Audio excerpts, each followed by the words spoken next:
Pangalanan po nating Lola Auring, ang lola kong aswang, kapatid ng tatay ko.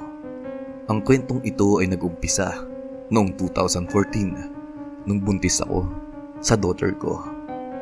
Nagpunta kami ng pamilya namin sa sementeryo noong November 1, 2014 para dalawin ang puntod ng lolo ko, which is yung tatay ni Papa na namayapa na. Naghawak kaming magpapamilya at nagdasal. Pero yung lola ko hindi sumali sa amin. Nasa likod ko lang siya at dahil 1 month pa lang akong buntis that time, hindi ko pa alam na buntis ako. Ang nakakapagtaka lang ay makailang beses niyang kinurot ang tagiliran ko. Nung umuwi ako ay grabe ang pamimilipit ng tiyan ko. Naririnig ko na ang mga balitang aswang daw ang lola ko. Pero di ako naniniwala dahil kung alam nyo lang, ilang matatanda na ang napagbibintangan dito sa amin. Hindi pa rin ako naniniwala. Fast forward noong April 14, 2015, naiwan kaming dalawa ng pinsan ko sa bahay. Alas 7 ng gabi pa lang noon at kumakain kami ng hapunan sa dirty kitchen, ay biglang may parang nahulog na malaking bato sa may bubungan.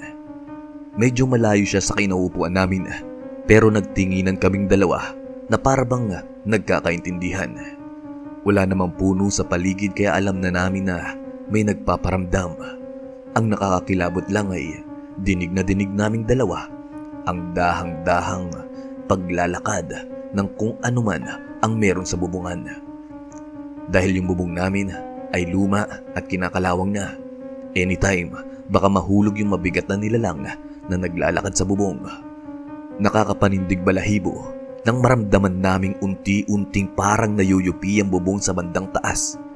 Bandang taas ko mismo na parabang dumadapa ito at sisilip sa amin. Pero hindi ako nagpatala sa takot. Kinuha ko ang bolo ng papa ko sa may likuran ko banda at pumasok sa bahay. Nung pumasok ako ay biglang nakarinig ako ng huni ng tiktik.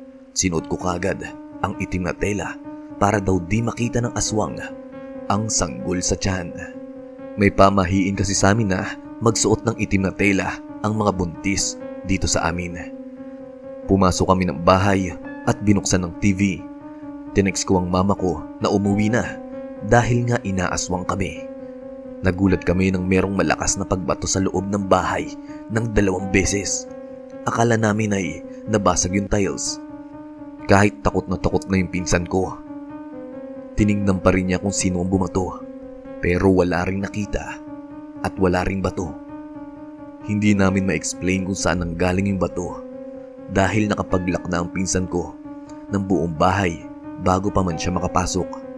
Naupo lang kami sa tapat ng TV at di nagkikibuan. Ayoko din pumasok sa kwarto at baka pasukin ako doon. Hanggang umuwi ang pinsan at lola ko, nanay ni Papa, at naglilibot sa buong bahay namin at nagsusunog ng papel habang nagmumura yung lola ko.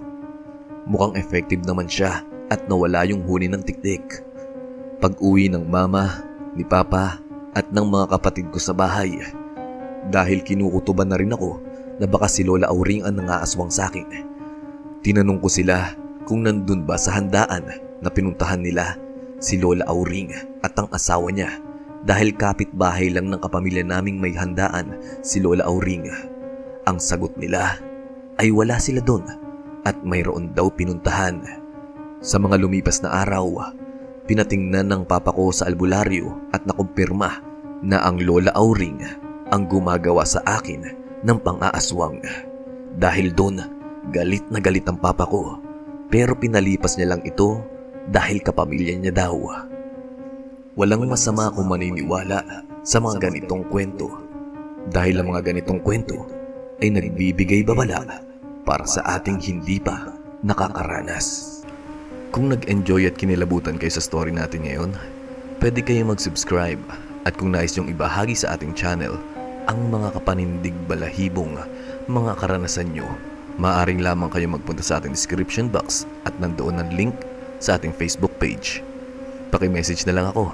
Maraming salamat po.